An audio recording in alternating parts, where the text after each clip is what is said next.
How to enhance the natural beauty, durability and authenticity of your wooden doors. You will need Armourflex Door Oil, a paint kettle or container, an orbital sander, methylated spirits, a good quality brush and a lint-free cloth. Before applying the product, inspect the door for any previous coatings or damage.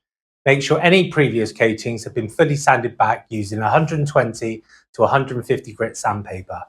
Repair any cracks or open joints with a suitable wood filler and always test for colour compatibility before use. Once sanding is complete, remove all the dust thoroughly using a vacuum.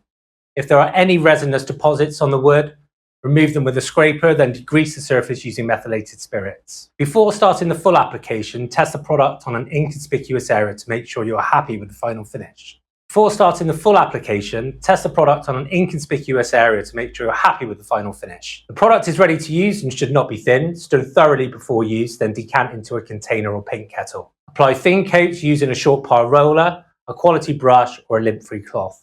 After application, wipe away any excess using a clean, lint-free cloth. For previously untreated timber, or when you're fully refurbishing the door back to bare wood, the second final coat should be applied to achieve the perfect finish and level of protection. The surface will be suitable for light handling approximately 16 hours after the final coat.